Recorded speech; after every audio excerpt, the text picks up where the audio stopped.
प्रिय विद्यार्थियों, नमस्कार।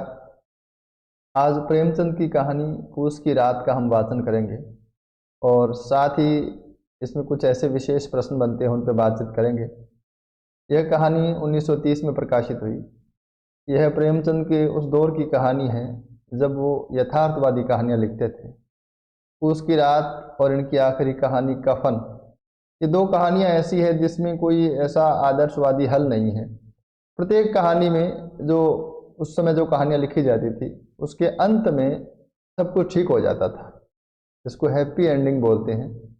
ऐसा कुछ होता था, इन कहानियों में ऐसा नहीं है। तो पूस की रात एक, हम कह सकते हैं, यथार्थवादी कहानी है जिसमें एक किसान है और किसान अथक परिश्रम करने के बावजूद अपने जीवन को नहीं संवार पाता। तो किस प्रकार से वह परिश्रम करने से ही मुंह मोड़ देता है, यह इस कहानी में एक प्रकार से दिखाया गया है। तो बहुत वास्तविक कहानी है और इसमें कोई ऐसा निष्कर्ष या कोई समस्या का हल या कोई जवाब का उत्तर देने की कोशिश यहाँ पे नहीं की गई है। कहानी में बहुत कम पात्र हैं, 2 या 3 पात्र हैं और कुछ विशेष यानी डेटा इस कहानी में थोड़ा सा कम है। फिर भी कहानी में कुछ खास शब्दों पे हम बात करेंगे, कुछ खास परिस्थितियों में बात करेंगे। मैं कहानी को पढ़ता हूँ और जो मेरे जहन में उस समय आएगा मैं उस हिसाब से बात करूँगा और आप भी मेरे साथ पढ़ें। और एक खास बात यह भी है, जो गद्य रचनाएं विशेष रूप से हमारे पाठ्यक्रम में शामिल रहती हैं उनको हमें बार बार पढ़ना चाहिए। उनके प्रश्न करने का और उनके प्रश्न को हल करने का यही एकमात्र तरीका है कि उनको ज़्यादा से ज़्यादा दोहराया जाए। तो मैं कहानी को पढ़ता हूँ।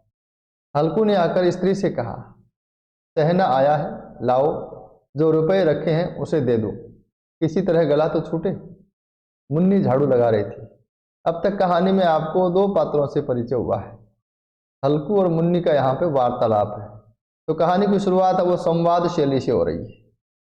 हालांकि ये प्रश्न बन सकता है, कहानी का जो प्रारंभ हो रहा है वो संवाद से हो रहा है।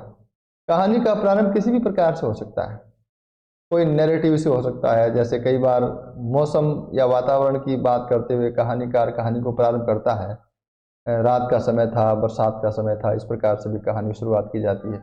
या किसी खास कैरेक्टर के बारे में कुछ नैरेटिव दिया जाता है, किसी खास कैरेक्टर के में एक बार एक किसान था, वो ऐसे रहता था। यहाँ कहानी की जो शुरुआत है वो संवाद के माध्यम से की गई है। तो पहले ही संवाद में हल्कू नाम का एक किसान है, वो अपनी पत्नी से कहता है कि सहना आया है। अब सहना या इस संवाद में थर्ड पार्टी है जिसके बारे में हल्कू और मुन्नी बात करेंगे। तो सहना कौन है?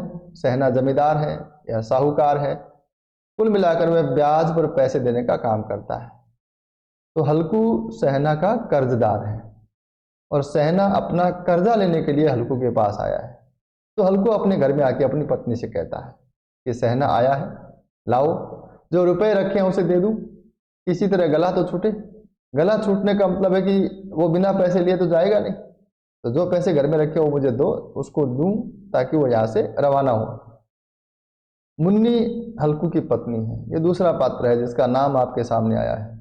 तो इसको आप चाहें तो नोट कर सकते हैं। एक अंतिम स्लाइड में मैंने दिखाने का प्रयास किया है कि इसमें क्या क्या डेटा के प्रश्न बन सकते हैं, तो वहां ये मैंने चीज रखती है, चाहे तो आप वहां से भी नोट कर सकते हैं। मुन्नी झाड़ू लगा रही थी। मुझे लगता नहीं है कि ये प्रश्न बनेगा कि मुन्नी क्या कर रही थी। अगर ये बनता है तो ठीक बात नहीं, अच्छी बात नहीं। मुन्नी झाड़ू लगा रही थी, पीछे फिरकर बोली, 3 ही रुपए हैं, दे दोगे तो कंबल कहाँ से आवेगा। तो यहाँ एक प्रश्न बन सकता है कि हल्कू के घर में कितने रुपए हैं? 3 रुपए। मुन्नी आगे कहती है, माघ पूस की रात हार में कैसे कटेगी। माघ यानी मार्गशीर्ष के महीने को कहते हैं और पूस यानी पोष के महीने को कहते हैं। कहानी का शीर्षक है पूस की रात। तो हमारे यहाँ माघ और पूस, ये 2 महीने ऐसे हैं जो भयंकर सर्दी के महीने माने जाते हैं। तो पूस की रात जो शीर्षक है, हो सकता है मुझे बाद में याद नहीं रहे, इसलिए मैं यही चर्चा कर देता हूँ कि पूस की रात शीर्षक की अपने आप में बहुत सार्थक है इस कहानी में। जाड़े की रात, और वो भी पूस यानी पोष के महीने की रात, वास्तव में बड़ी भयंकर कष्टदायी रात होती है। तो जैसे पूस की रात कष्टदायी होती है, वैसे ही इस किसान का जीवन भी कष्टदायी है। हो सकता है यहाँ पर वो मतलब माघ की रात बात करता, फागुन की रात की बात करता, सावन की रात की बात करता, लेकिन वो रात इतनी भयानक नहीं होती जिस तरह की पूस की रात होती है। तो कहानी का शीर्षक अपने आप में कहानी के संदेश को बयान करता है। पूस की रात किसान के जीवन की दुर्दशा को, किसान के जीवन की कठिनाई को व्यंजित करती है। तो ये शीर्षक को थोड़ा सा आप ध्यान में रखें। बहुत सी चीज़ें होती हैं, मतलब मुझे नहीं लगता कि प्रेमचंद जैसे साहित्यकार है वो कोई भी चीज़ फालतू में रखेंगे। या पूस की रात शीर्षक है, वो भी बहुत मायने रखता है। तो मुन्नी कहती है माघ पूस की रात हार में कैसे कटेगी। हार का मतलब है खेत, क्योंकि वो खेत में, अच्छा रातों को खेत में रखवाली करने के लिए जाना पड़ता है, नहीं तो पशु है, जानवर है, खेत को बर्बाद कर देते हैं। तो वो कहती है रात खेत में कैसे काटोगे, क्योंकि तुम्हारे पास कंबल नहीं, और जो 3 रुपए जोड़े हैं हमने वो कंबल लाने के लिए जोड़े थे। तो मुन्नी कहती है उससे कह दो फसल पर दे देंगे, जब फसल आएगी तब दे देंगे, अभी नहीं है। हल्कू एक क्षण तो अनिश्चित दशा में खड़ा रहा। पूस सिर पर आ गया, यानी पौष का महीना आने वाला है, और कंबल के बिना हार में रात को वह किसी तरह सो नहीं सकता। मगर सहना जो साहूकार है वो मानेगा नहीं, घुड़कियां जमावेगा, यानी वो मुझे डांटेगा, गालियां देगा। बला से जाड़ों में मरेंगे, यानी सर्दी में मरेंगे तो मरेंगे भी, क्या उपाय है, बला तो सिर से टल जाएगी। यहाँ बला किसके लिए आया है, सहना के लिए आया है, क्योंकि वो आगे खड़ा हो गया दरवाजे पे कि लाओ भी पैसे दो। यह सोचता हुआ वह अपना भारी भरकम डील लिए हुए स्त्री के समीप आ गया। भारी भरकम डील उसके नाम को झूठ सिद्ध करता है, क्योंकि उसका नाम है हल्कू और उसका शरीर जो है वो भारी भरकम है। भारी भरकम का मतलब ये नहीं है कि उसके घर में खाने पीने को खूब है, किसान आदमी है, खेती करता है। असल में जो शारीरिक श्रम करते हैं, मेहनत करते हैं, उनका शरीर भारी हो ही जाता है। तो भारी भरकम उसका डील है। अपनी स्त्री के समीप आया और खुशामद करके बोला, गला तो छूटे, दे दे, कंबल के लिए कोई दूसरा उपाय सोचूंगा। अब असल में मुन्नी थोड़ी आवेश में है, लेकिन हल्कू आवेश में नहीं है। वह उसके लिए खुशामद करता है, खुशामद यानी उसके एक प्रकार से चापलूसी करता है कि कोई बात नहीं, दे दो, है ना, कंबल के लिए कोई और उपाय सोचेंगे। मुन्नी उसके पास से दूर हट गई और आंखें तरेरते हुए बोली, कर चुके दूसरा उपाय, जरा सुनो तो, कौन सा उपाय करोगे? कोई खैरात में दे देगा कंबल।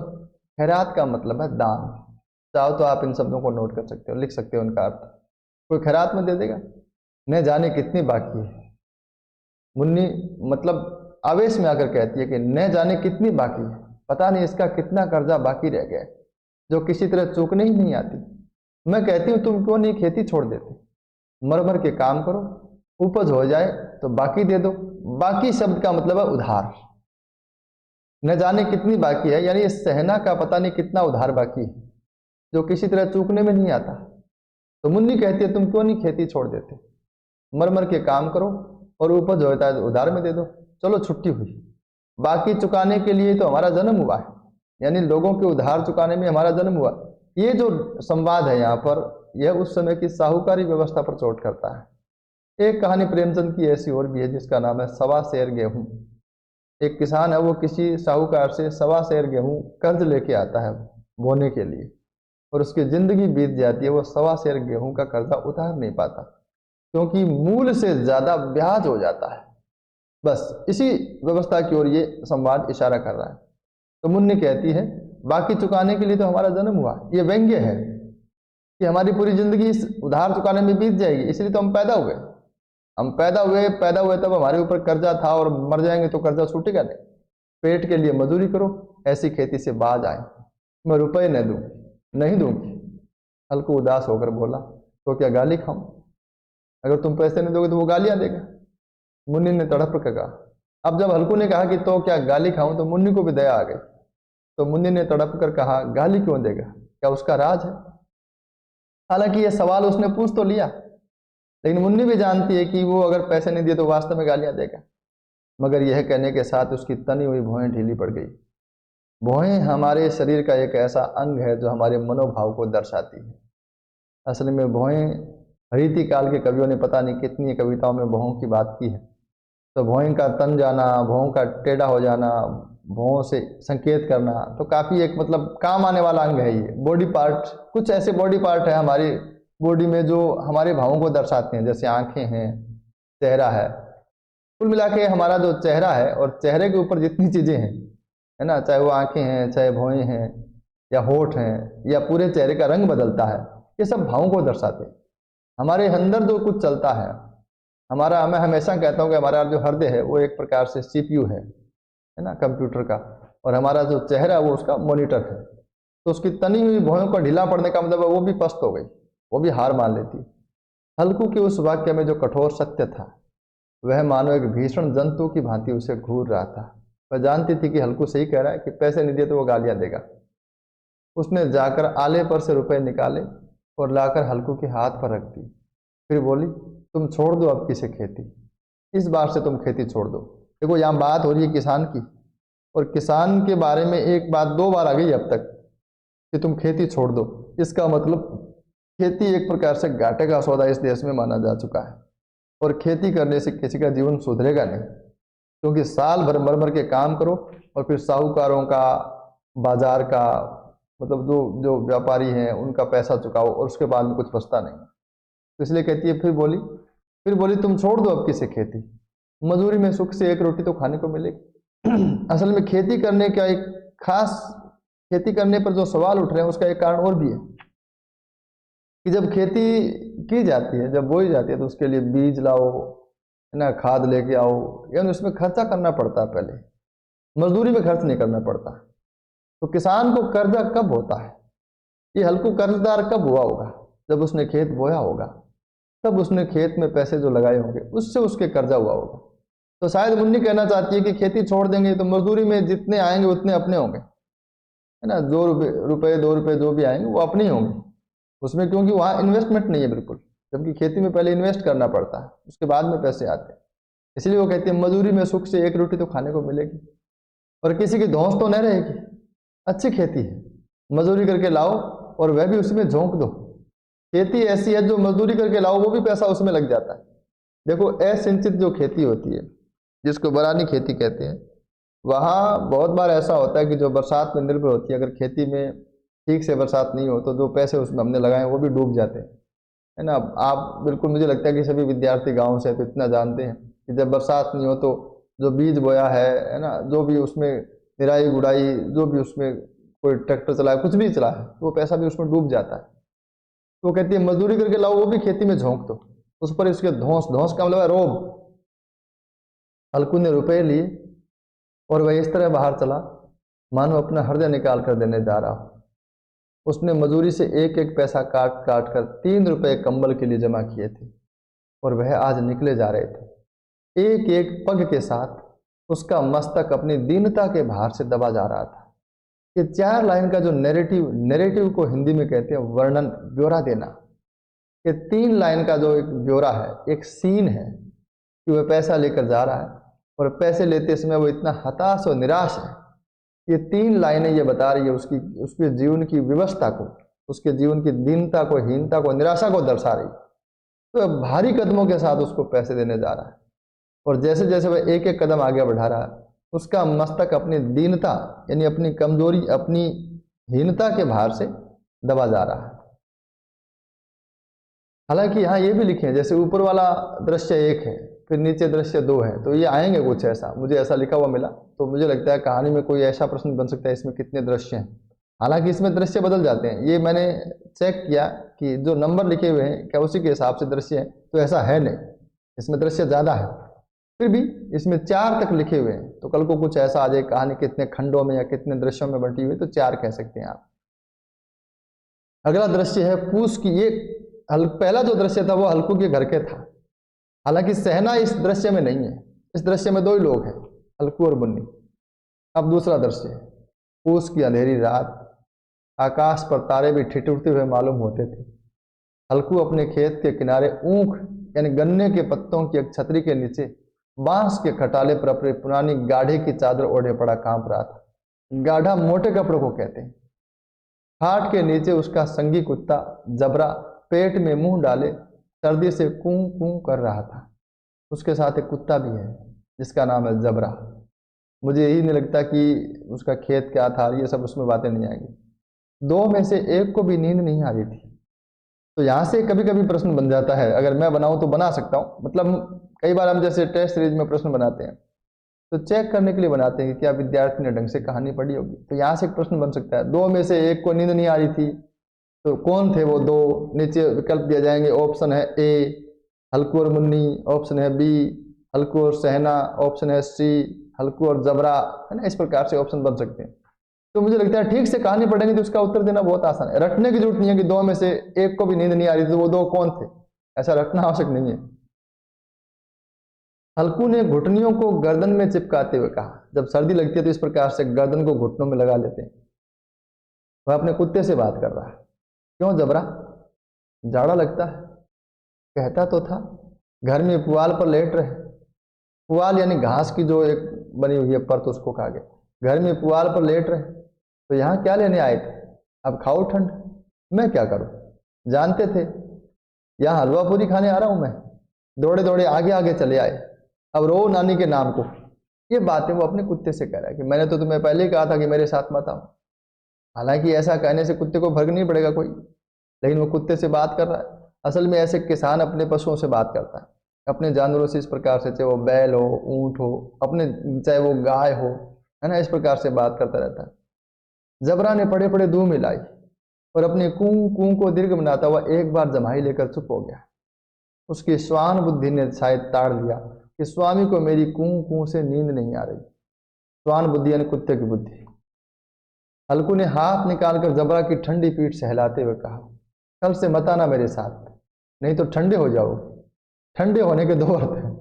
ठंडे हो जाने का मतलब ये भी कि तुम्हें सर्दी लगेगी, और ठंडे हो जाने का मतलब ये भी कि मर जाओ, है ना। जब किसी प्राणी के शरीर में से प्राण निकल जाते हैं तो उसकी जो देह है, वो शरीर है उसका, वो ठंडा हो जाता है। तो ये भी एक भाव विदित होता है। यह रांड पछुआ न जाने कहाँ से बर्फ लिए आ रही। पछुआ यहाँ हवा का नाम है जो पश्चिम दिशा से आ रही है। रांड यहाँ पे एक प्रकार से गाली है, विधवा औरत के लिए कहा जाता है, लेकिन वो हवा को कह रहा है।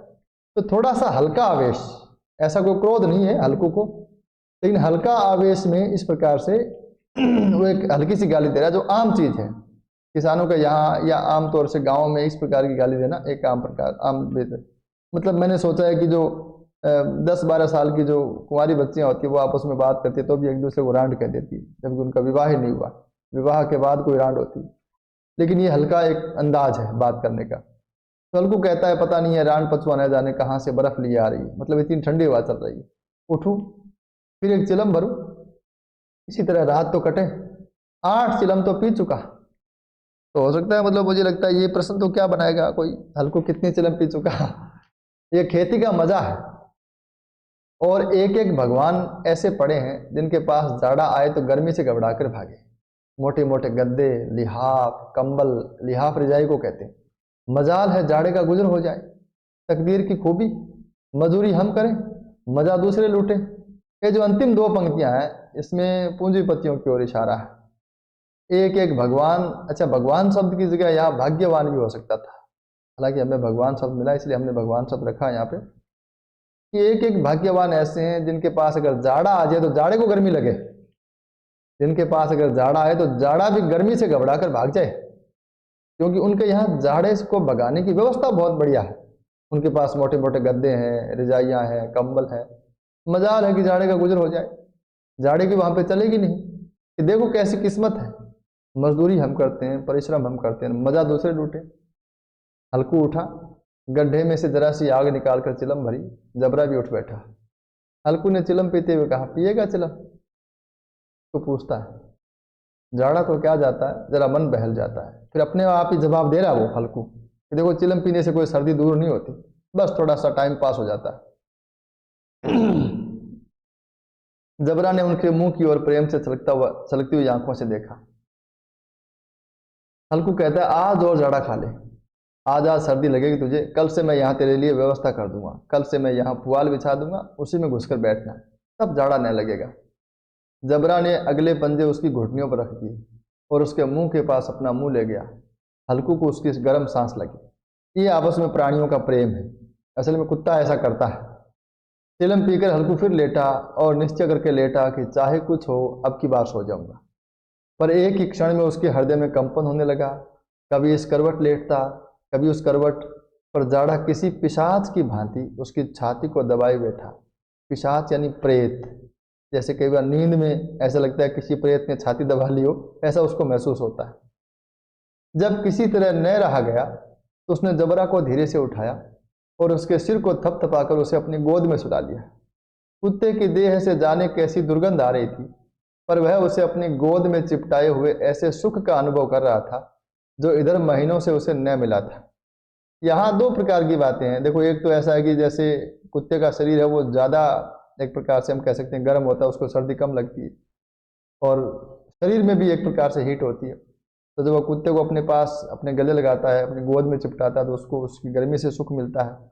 दूसरा, वह आलिंगन का सुख भी महसूस कर रहा होगा। शायद ये भी कोई बात आ जाए तो आ जाए।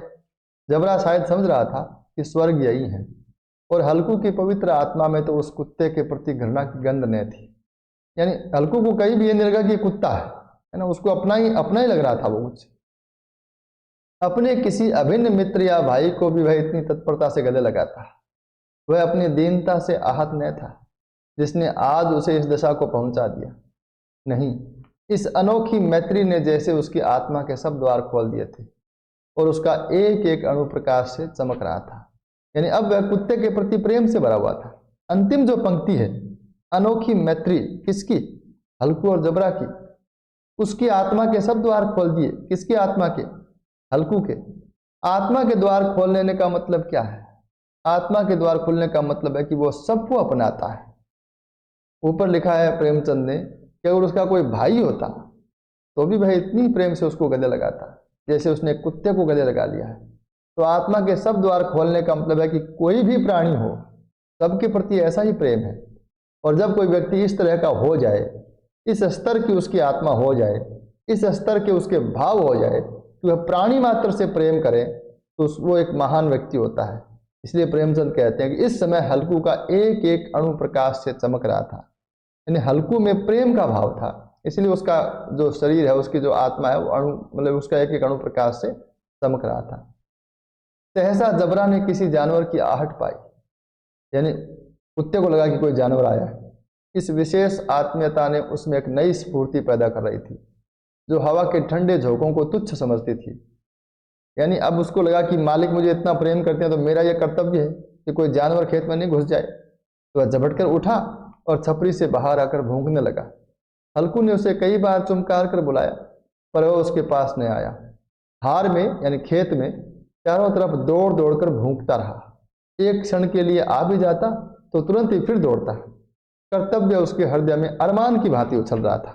देखिए, जब मालिक ने उसके लिए प्रेम लुटाया तो कुत्ता ये नहीं देखा कि सर्दी है, बाहर ठंड है, ठंडी हवा चल रही है, वो बाहर जाता है और खेत की रखवाली करने के लिए, मालिक का सहयोग करने के लिए तत्पर है। तीसरा सीन है, 1 घंटा और गुजर गया। रात ने शीत को हवा से धधकाना शुरू किया। क्या विरोधाभास अलंकार है, गद्य में भी कभी कभी अलंकार आते हैं। रात ने शीत को हवा से और धधकाना शुरू किया। यानी पहले ही रात ठंडी थी, लेकिन हवा से वह रात और ठंडी हो गई। हल्कू उठ बैठा और दोनों घुटनों को छाती से मिलाकर सिर को उसमें छिपा लिया। फिर भी ठंड कम न हुई। ऐसा जान पड़ता था सारा रक्त जम गया है। धमनियों में यानी नसों में रक्त की जगह हिम बह रहा है। हिम का मतलब पाला। उसने झुककर आकाश की ओर देखा। अभी कितनी रात बाकी है। सप्तऋषि अभी आकाश में आधे भी नहीं चढ़े। अभी हल्कू के पास घड़ी नहीं। तारों को देखकर वे आइडिया करते हैं कि रात कितनी बाकी है। सप्तऋषि 7 तारों को कहते हैं। आपने कभी अपनी दादी नानी से सुने होंगे। ऊपर आ जाएंगे तब कभी सवेरा होगा। अभी पहर भर से ऊपर रात है, अभी रात बाकी है। हल्कू के खेत से कोई एक गोली के टप्पे पर आमों का बाग था।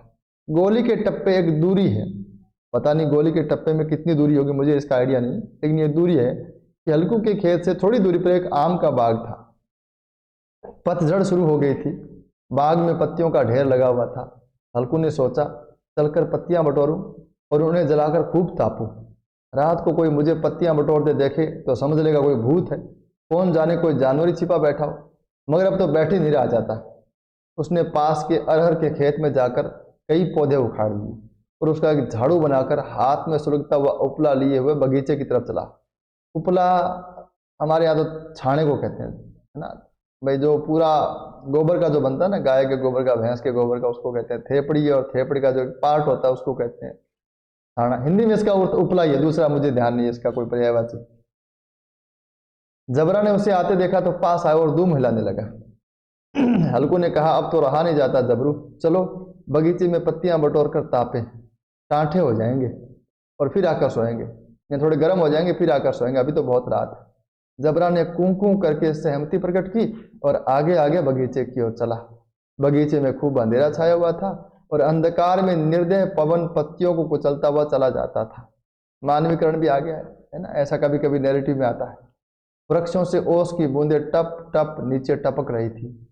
एकाएक एक झोंका मेहंदी के फूलों की खुशबू लिए हुए आया, यानी वहीं कहीं मेहंदी के पेड़ भी होंगे तो उनके फूलों की खुशबू आई। हल्कू ने कहा, कैसी अच्छी महक आई जबरू, तुम्हारी नाक में भी तो सुगंध आ रही है ना। यानी वह हर समय बात कर रहा है, क्योंकि उसका साथी और कौन है, उस अकेलेपन में एकमात्र उसका साथी जबरा कुत्ता है। वह जितनी बातें करेगा जबरा के साथ करेगा, और वहां से कोई जवाब नहीं है ना, कूं कूं के अलावा कोई जवाब नहीं है ना। पूरी कहानी में अगर जबरा के कोई संवाद है तो वो कूं कूं है, फिर भी उससे बात करता रहता है। जबरा को जमीन पर कहीं एक हड्डी पड़ी मिल गई थी, उसे निचोड़ रहा था। हल्कू ने आग जमीन पर रख दी और पत्तियां बटोरने लगा। जरा देर में पत्तियों का ढेर लग गया। हाथ ठिठुरे जाते थे, नंगे पांव गले जाते थे ओस से, और वह पत्तियों का पहाड़ खड़ा कर रहा था।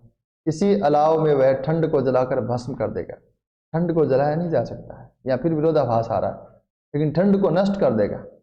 अलाव जो आग जलाई जाती है तापने के लिए, उसको कहते हैं। थोड़ी देर में अलाव जल उठा। उसकी लौ ऊपर वाले वृक्ष की पत्तियों को छू छू कर भागने लगी। उस अस्थिर प्रकाश में बगीचे के विशाल वृक्ष ऐसे मालूम होते थे मानो उस अथाह अंधकार को अपने सिरों पर संभाले हुए हों। अंधकार के उस अनंत सागर में, क्योंकि चारों ओर अंधकार ही अंधकार है, इसलिए कहा है अंधकार के उस अनंत सागर में यह छोटा सा प्रकाश एक नौका के समान हिलता मचलता हुआ जान पड़ता था। यह एक रूपक बांधा है। पूरा अंधकार एक सागर है और जो थोड़ा सा प्रकाश है जो अलाव का, वो एक नौका है। जिस प्रकार सागर को पार करने के लिए नौका एक सहारा है, एक माध्यम है, उस प्रकार से इस अंधकार को, इस शीत को पार करने का उसके पास अलाव एक साधन है। हल्कू अलाव के सामने बैठा आग ताप रहा था।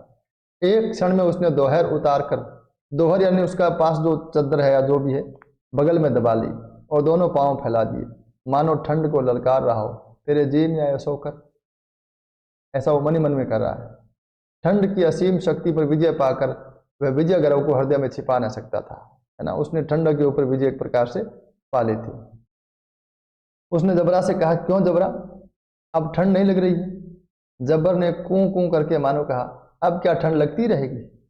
पहले से यह उपाय ने सूझा नहीं, इतनी ठंड क्यों खाते? ये हल्कू कह रहा है। जब्बर ने पूंछ हिलाई। हल्कू फिर कहता, अच्छा आओ इस अलाव को कूद कर पार करें, देखे कौन निकल जाता है। अगर जल गए तो बचा, अगर जल गए तो बच्चा, मैं तो दवा नहीं करूंगा। यानी वो कुत्ते को चैलेंज करता है कि इस अलाव को अपने पार करके देखें, ऊपर से कूदें। अब आप इतना भी महसूस कर सकते हैं कि ये मतलब आधी रात से ऊपर का समय है और खेत में वो अकेले हैं और कष्टदायी रात है और बड़ी एक प्रकार से दुख की घड़ी है। जब कोई, मैं तो कई बार गया हूँ, तो मुझे लगता है कि जो विद्यार्थी कभी खेत में गए होंगे इस प्रकार की रखवाली करने, तब उनको मालूम होगा। कई बार हमारे यहाँ खेतों में मतलब सिंचाई करने के लिए रात में जाना पड़ता है, पानी की बारी हो तो ये समस्याएं आती हैं। तो वो खेल रहे हैं, तो जबरा ने उस अग्नि राशि की ओर कातर नेत्रों से देखा। जबरा को ये चैलेंज थोड़ा स्वीकार नहीं हुआ, क्योंकि उसने कहा कि अगर तुम पार करके देखो, लेकिन अगर तुम जल गए तो मैं तुम्हारी दवाई नहीं करूंगा, तुम्हें दवा नहीं लगाऊंगा। और अलकू ये भी कहता है कि मुन्नी से कल न कह देना, नहीं तो लड़ाई करेगी। भाई उसको तुमने कह दिया कि हमने कल ऐसा कंपटीशन किया तो वो हमारे साथ झगड़ा करेगी। यह कहता हुआ वो उछला और अलाव के ऊपर से साफ निकल गया। पैरों में जरा लपट लगी पर वह कोई बात नहीं थी। जबरा आग के इर्द गिर्द घूमकर, यानी आसपास घूमकर उसके पास आ खड़ा हुआ। हल्कू ने कहा, चलो चलो इसकी सही नहीं, ऊपर से कूद कराओ, तुम ये जो चक्कर काट के आए हो ठीक नहीं, ऊपर से कूद कराओ। वह फिर कूदा और अलाव के इस पार आ गया। यानी इस प्रकार से अपना मनोरंजन वह कर रहा था। तो बहुत छोटी सी बात आप देख सकते हैं कि किस प्रकार उसके पास ठंड रोकने के लिए कंबल भी नहीं है, इतना दीनहीन किसान है, इतना गरीब किसान है और इतने कष्ट में है, फिर भी वो एंटरटेनमेंट कर रहा है। तो यहाँ थोड़ा सा हम कह सकते हैं कि उसकी जिजीविषा भी है ना। वो बैठ के रोया नहीं, उसने अपने ठंड को दूर करने के लिए, अपने तकलीफदायक समय को दूर करने के लिए प्रयास किए और अब अपना एंटरटेनमेंट भी कर रहा है। तो ये अपने जीवन में एक मुझे लगता है कि थोड़ा सा हल्का सा हमें एक संदेश देता है कि भाई ठीक है, जैसी कंडीशन होती है, जैसी परिस्थिति होती है, उसमें आप खुश रहो, है ना, अपने आप को बिजी करने का प्रयास करो। ये एक मैसेज हो सकता है। यहाँ पर चौथा दृश्य है, पत्तियां जल चुकी थी, बगीचे में फिर अंधेरा छाया था, राख के नीचे कुछ कुछ आग बाकी थी, जो हवा का झोंका आ जाने पर जरा जाग उठती थी, पर एक क्षण में फिर आंखें बंद कर लेती थी। इसको भी आपको महसूस करना पड़ेगा। ये दृश्य बिंब है कि जैसे राख के नीचे आग हो और हवा का झोंका आए तो एक बार थोड़ा सा लाल दिखाई देगा और फिर वापस में वो लाल दिखाई देना बंद होगा। इसी के लिए वो कह रहा है कि जरा सा हवा का झोंका आ जाने पर वह आग जाग उठती थी और एक क्षण में फिर आंखें बंद कर लेती थी। हल्कू ने फिर चादर ओढ़ ली और गर्म राख के पास बैठा हुआ एक गीत गुनगुनाने लगा। उसके बदन में गर्मी आ गई थी, पर ज्यों ज्यों शीत बढ़ती जाती थी उसे आलस्य दबाया जाता था। जबरा जोर से भौंक कर खेत की ओर भागा। हल्कू को ऐसा मालूम हुआ कि जानवरों का एक झुंड खेत में आया है। शायद नील गायों का झुंड था, जिसको हमारे यहाँ रोज कहते हैं। उनके कूदने दौड़ने की आवाजें साफ कान में आ रही थी। फिर ऐसा मालूम हुआ कि वो खेत में चर रही हैं। उनके चबाने की चर चर आवाज सुनाई देने लगी। उसने दिल ही दिल में कहा, नहीं, जबरा के होते कोई जानवर खेत में नहीं आ सकता। मतलब अब उसको मालूम है कि खेत में जानवर आ गए। उसको ये भी मालूम है कि जानवर खेत में चर रहे हैं, लेकिन अपने दिल में कहता है। ये हमारे साथ भी ऐसा बहुत बार होता है कि जैसे मतलब जैसे मैं अपने बारे में कहता हूँ कि मैं कई बार ऐसा कोशिश करता हूँ कि सुबह मैं जल्दी उठूंगा। तो सुबह मान लो 5 बजे की अलार्म लगा दी, तो 5 बजे अलार्म बज गई, अलार्म बंद करके वापस सो गई। फिर ऐसा मन में आता है कि मैं उठ गया हूँ, मैंने हाथ मुँह धो लिया है और मैं अब मतलब बाहर जाऊंगा, मॉर्निंग वॉक के लिए जाऊंगा। इस प्रकार से मैं मन में सोचता हूँ। फिर 15 मिनट बाद मालूम पड़ता है कुछ नहीं हुआ, भाई वहीं बेड पे हूँ। तो ये ख्याल आते हैं मन में। तो उसमें वो दिल अपने दिल में समझाता है कि नहीं नहीं, हमारा जो कुत्ता है उसके होते हुए कोई जानवर खेत में नहीं आ सकता। नोच ही डाले, ये तो मार डालेगा कोई जानवर आ जाए तो। मुझे भ्रम हो रहा है। कहाँ, अब तो कोई सुनाई नहीं देता। वो एक बार आवाज आई थी, जानवरों की आहट आई थी, एक बार जानवरों के कुछ खाने की आवाज आई थी, और मुझे अब तो कोई सुनाई नहीं दे रहा। हालांकि उसको मालूम है, लेकिन क्योंकि वह वहां से हिलना नहीं चाहता।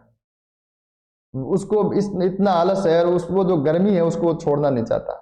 उसको जो थोड़ा सा सुख मिला है उसको वह त्यागने के लिए तैयार नहीं है। इसलिए उसके ही मन के 2 हिस्से हो गए। ऐसा विद्यार्थी जीवन में आपके सामने 1000 बार होगा, है ना। एक मन आपका कहेगा चलो कुछ काम करें, एक मन कहेगा नहीं कल करेंगे। तो ऐसी ही स्थिति अब हल्कू के पास हो रही है। अब तो कोई सुनाई नहीं देता। मुझे भी कैसा धोखा हुआ। उसने जोर से आवाज लगाई, जबरा जबरा। जबरा भौंकता रहा, उसके पास में आया। फिर खेत के चले जाने की आहट मिली। अब वह अपने को धोखा न दे सका। उसे अपनी जगह से हिलना जहर लग रहा था, यानी खराब लग रहा था, बुरा लग रहा था, कैसा दंदाया हुआ था। ये शब्द मैंने काफी ढूंढा, लेकिन मुझे लगता है कि इस शब्द का मतलब है कि उसमें शरीर में कैसी गर्मी आई हुई थी उस समय, है ना। अपने आम भाषा में कहता हूँ न्याय हो गया एकदम, है ना। तो इस जाड़े पाले में खेत में जाना, जानवरों के पीछे दौड़ना, ऐसे ही जान पड़ा। वह अपनी जगह से न हिला। उसने जोर से आवाज लगाई, ली हो ली हो ली हो। यह जानवरों को भगाने की आवाज है। जबरा भौंक उठा। जानवर खेत चर रहे थे, फसल तैयार है, कैसी अच्छी खेती थी, पर ये दुष्ट जानवर उसका सर्वनाश किए डालते हैं। हल्कू पक्का इरादा करके उठा और 2-3 कदम चला। यानी एक बार उसको हौसला आया कि देखो कितनी अच्छी फसल है, ये जानवर खराब कर रहे हैं, तो वो 2-3 कदम उठा। पर एकाएक हवा का ऐसा ठंडा चुभने वाला बिच्छू के डंक का सा झोंका लगा कि वह फिर बुझते हुए अलाव के पास आ बैठा और राख को कुरेद कर अपनी ठंडी देह को गरमाने लगा। जबरा अपना गला फाड़े डालता था। नील गायें खेत का सफाया किए डालती थी और हल्कू गर्म राख के पास शांत बैठा हुआ था। अकर्मण्यता ने रस्सियों की भांति उसे चारों तरफ से जकड़ रखा था। ये जो लाइन आई है इस कहानी का सार है। अकर्मण्यता का मतलब है कर्म नहीं करने की स्थिति या कर्म नहीं करने की इच्छा, कर्म नहीं करने की प्रवृत्ति, ये अकर्मण्यता है। तो हल्कू अकर्मण्य जन्म से है या हमेशा से, ऐसा नहीं है। अब ये जो स्थिति है ये बहुत कुछ बयान करती है। इतनी बड़ी खेती उसने जो खड़ी की है, बड़ी परिश्रम से की है, बड़ी मेहनत से की है, उसने काम किया है 3 महीने 4 महीने, तब ये फसल जाके खड़ी हुई है। लेकिन आज की जो कंडीशन है वो बड़ी एक प्रकार से कष्टदायक है। आज की जो कंडीशन है उसमें इतनी हिम्मत नहीं है कि वे इस भयंकर जाड़े की रात में पशुओं के पीछे भागे दौड़े। उसका एक कारण यह भी है, अगर वो, मुझे ये भी लगता है कि अगर वो यहाँ आकर अलाव में तपता नहीं और अलाव नहीं जलाता तो शायद नीलगायों के पीछे भागता, उनको निकाल भी देता, क्योंकि उस समय उसको सर्दी लगी रही होती। लेकिन अब उसके शरीर ने थोड़ा सा सुख भोग लिया है, अब उसका शरीर गर्म हो चुका है और वह इस सुख को, इस अलाव को अब छोड़ना नहीं चाहता। इसलिए अब उसके मन में एक ही बात है कि मरने दो, जाने दो, खाए तो खाए, है ना, ठीक है, क्यों भागे, गढ़े भाग लिया, है ना, अब नहीं भागेंगे। तो अब वह जाना नहीं चाहता। अब वो जानबूझकर, उसको मालूम है कि नीलगाय खेत खा रही है, खेती बर्बाद हो रही है, 3 महीने की मेहनत बर्बाद हो रही है, सब उसको मालूम है, अनजान नहीं है वो, लेकिन जानबूझकर वह काम नहीं करना चाहता। ये उसका एक प्रकार से अकर्मण्यता को बिल्कुल एक हल्का शब्द का प्रयोग है तो निकम्मापन भी कह सकते हैं। तो एक निकम्मापन उसमें आ गया है। तो निकम्मेपन आने का कारण क्या है? एक कारण तो अभी हमने चर्चा की कि उसके शरीर ने थोड़ा सा सुख भोग लिया है, लेकिन मुझे लगता है एक कारण उसके भीतर कहीं ये भी है कि आज अगर नीलगायों के पीछे भाग भाग के खेत को बचा भी लेंगे तो भी क्या जीवन सुधर जाएगा?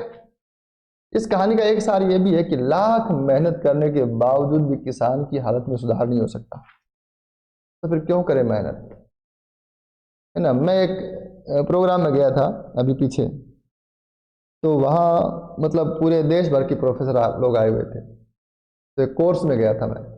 तो वहाँ 2-3 प्रोफेसर जो अपनी अपनी बात रख रहे थे, तो शुरुआत में मुझसे पहले 3-4 लोगों ने बात रखी और वो दिल्ली के थे, एक लखनऊ यूनिवर्सिटी में थे, एक दिल्ली यूनिवर्सिटी के थे।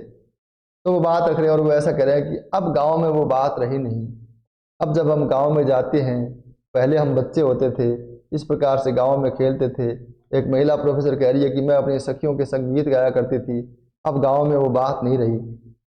और जब मेरी बारी आई तो मैंने उनको ये कहा कि आप जो गाँव को बदलने की और गाँव में से परंपराओं की उठ जाने की बात कर रहे हो और आप कह रहे हो गाँव के लोग वैसे नहीं रहे, तो गाँव के लोग वैसे क्यों रहे भाई? उनकी कोई ठेकेदारी थोड़ी है कि वो मतलब मरे खपे। अब जब तुम लोग, अच्छा आप तो दिल्ली से साल में 2 दिन के लिए गांव जाते हो और आप उम्मीद करते हो कि जब हम गांव जाएं तो पूरा गांव ढोलक डंफ और चंग लेके आपके उत्सव में खड़ा हो जाए और तरह तरह की अलग अलग विचित्र वेशभूषाएं पहन के और झिंगा लाला हो इस प्रकार से करे, आप खुश हो। देखो गांव में अभी परंपराएं पड़ी है, अभी भी गांव में संस्कृति बाकी है। कोई मतलब जो गांव का आदमी है, जो किसान है, जो मजदूर है, उसने संस्कृति को बचाने का, ग्रामीण परिवेश को बचाने का, परंपराओं का बचाने का वो ठेका थोड़ी दे रखा है। तो अब उसने सब छोड़ दिया, अब गांव में कोई परंपराएं नहीं है ना, होली दिवाली कुछ भी, वो दारू पीता मजे करता है उसने। मतलब अब वो अब जो कई बार ऐसे लोग आते हैं शहरों से, है ना, जो बड़े इंजीनियर हैं, बड़े प्रोफेसर हैं, जो लोग शहरों में रहते हैं, दिल्ली में रहते हैं, मेट्रो सिटी में रहते हैं, बॉम्बे में रहते हैं, वो जब गांव आते हैं तो उनसे वो रामरू भी नहीं करते, यार ठीक है कोई बात नहीं, घूम रहा है अपना ना, वो ज़्यादा उसको ध्यान नहीं देते उसकी ओर। मतलब उन्होंने ऐसा अपने आप को बना लिया। तो मुझे उसके लिए ये लगता है कि वो कहता है कि भाई मैं भी सुख से रहूँगा, कर्जा लूंगा, कैसे से उठाऊंगा, लोन लूंगा, भरूंगा नहीं, है ना, और हंगामा करूंगा, कुर्की नहीं करवाऊंगा, जो भी है। ये सारी अभी हम देख रहे हैं कि गांव में जो किसानों की जो स्थिति है वह भी एक प्रकार से अकर्मण्यता आ गई है ना। जो पढ़े लिखे लोग हैं वो कहते हैं जो गांव का किसान है वो मेहनत नहीं करता, है ना, मतलब कैंपेन से मतलब फसल कटवा लेगा, मशीनों से करवा लेगा, इसलिए उसने खर्चा बढ़ा लिया है। तो जो किसान है वो ये कहता है कि भाई मैं क्यों मरूं, पच पच के क्यों मरूं, है ना। इसलिए अब कोई वो हाथ से फसल काटता ही नहीं है। बिंठा है 20 बीघा वो खेत है, कंपेन आओगे एक दिन में काट जाएगी। तो वो वास्तव में, अच्छा उसको ये भी मालूम है रात दिन मेहनत करूंगा, 55 बीघा मरूंगा तो भी कुछ नहीं होगा, इसलिए वो कोशिश करता है कि फसल जरूरी नहीं है, जरूरी है फसल का बीमा क्लेम आ जाए किसी प्रकार से। तो एक किसान के भीतर जो एक प्रकार की अकर्मण्यता, निष्क्रियता घर कर गई है, उसका एक मूल कारण ये है कि उसको मालूम है कि बहुत अधिक मेहनत, हाड़ तोड़ परिश्रम करने के बावजूद भी सुधार होने की कोई गुंजाइश नहीं है। और यही मन स्थिति अब हल्कू की है। इसलिए आप इस एक पंक्ति में इस कहानी का सार देखें। अकर्मण्यता की रस्सियों, अकर्मण्यता ने रस्सियों की भांति उसे चारों तरफ से जकड़ रखा था। जैसे कोई बांध दे कोई व्यक्ति को तो वो कैसे काम करेगा। तो इस समय जो हल्कू की जो मन स्थिति है वो इस प्रकार की है कि क्या होगा, भाग के दौड़ के बचा लेंगे तो भी क्या हो जाएगा।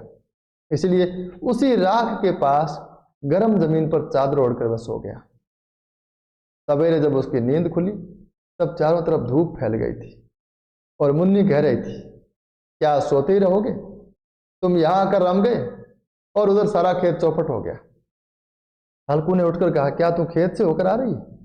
मुन्नी बोली, हाँ, सारे खेत का सत्यानाश हो गया।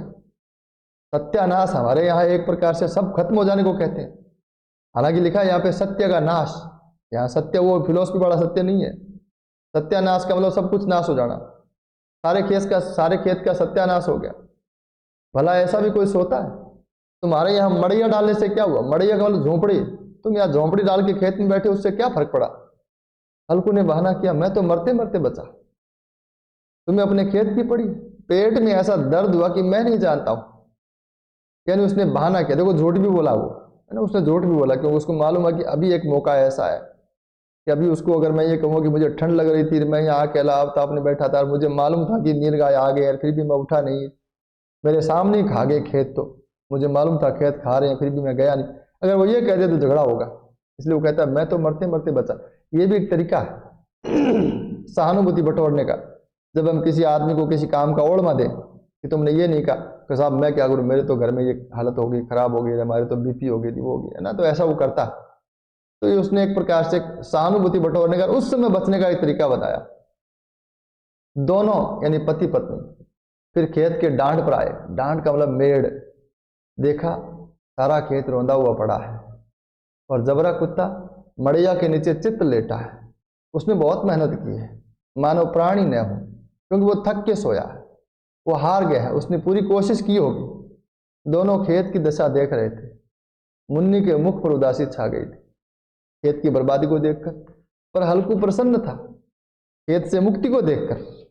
ये दो बातें बड़ी, मुझे जब मैं इस कहानी को पढ़ रहा था, असल में जब मैं आपको पढ़ाता हूँ उससे पहले 6 महीने पहले कितनी बार पढ़ी हो कहानी को, फिर से मैं पढ़ता हूँ, तो मुझे 2 वाक्य देखिए आप। मुन्नी के मुख पर उदासी छाई थी क्योंकि मुन्नी को उम्मीद थी कि इस बार खेत से फसल होगी, और खेत में जो खेत बर्बाद हुआ तो जाहिर सी बात है उदास होने का एक कारण है। पर हल्कू प्रसन्न था क्योंकि उसे आज खेत से मुक्ति मिली है। क्योंकि नीचे वो कह रहा है, मुन्नी ने चिंतित होकर कहा, फिर से 2 दृश्य आएंगे, अब मजदूरी करके माल गुजारी भरनी पड़ेगी। माल गुजारी का मतलब है टैक्स, आबियाना। खेती में पहले कुछ टैक्स भी लगता था, अभी भी लगता है, जहां सिंचित क्षेत्र होते वहां। हल्कू ने प्रसन्न मुख से कहा, रात को ठंड में यहां सोना तो नहीं पड़ेगा। 2 दृश्य देखिए आप। मुन्नी ने चिंतित होकर कहा कि मजदूरी करके टैक्स भरना पड़ेगा, और हल्कू ने प्रसन्न मुख से कहा रात को ठंड में यहां सोना तो नहीं पड़ेगा। खेती गई तो गई, लेकिन आगे का झंझट तो मिट गया। तो एक प्रकार की ये अकर्मण्यता है।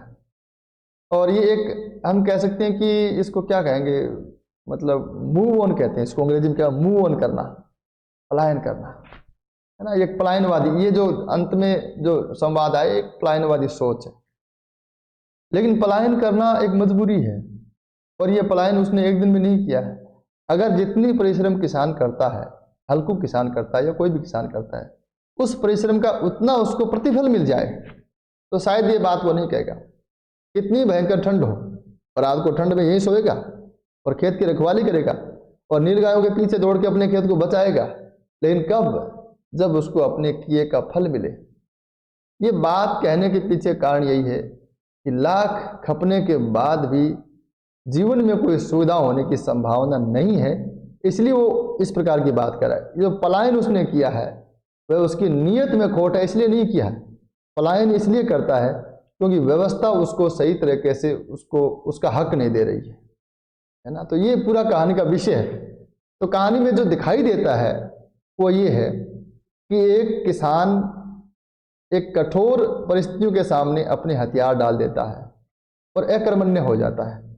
लेकिन कहानी में जो मैसेज है, और कहानी में इंटरनल जो मैसेज है, आंतरिक जो संदेश है, वो ये है कि हमारी व्यवस्था ऐसी है कि इतनी मेहनत करने के बावजूद भी किसान की दशा ये है ना। जो बाहर दिख रहा है वो क्या दिख रहा है कि किसान रात में खेत में गया और थोड़ा सा अगर मेहनत कर लेता, थोड़ा सा मतलब उनके पीछे भाग लेता तो खेत से पशु को निकाल सकता था।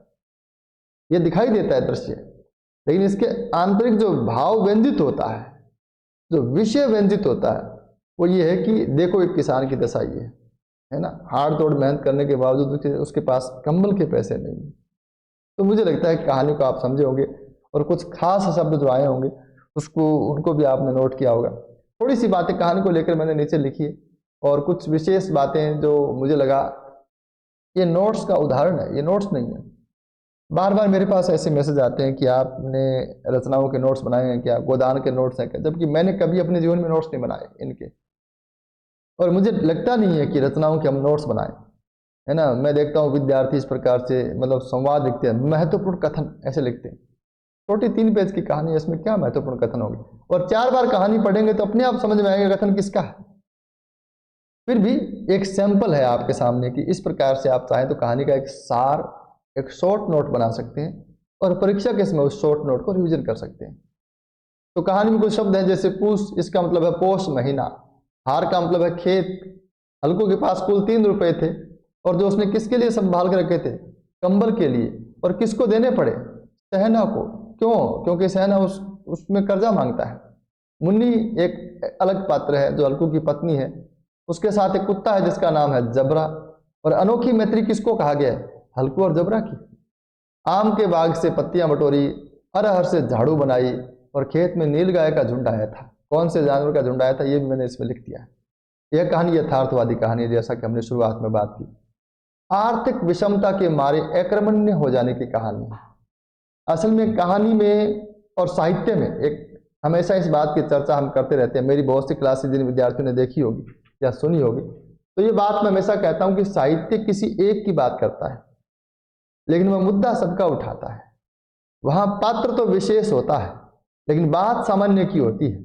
यहाँ एक किसान हल्कू की बात हुई है लेकिन इसके माध्यम से उस समय के या आज के समय में के समस्त किसानों की जो आर्थिक विषमता है उसके बारे में कथाकार वो चित्रण करता है।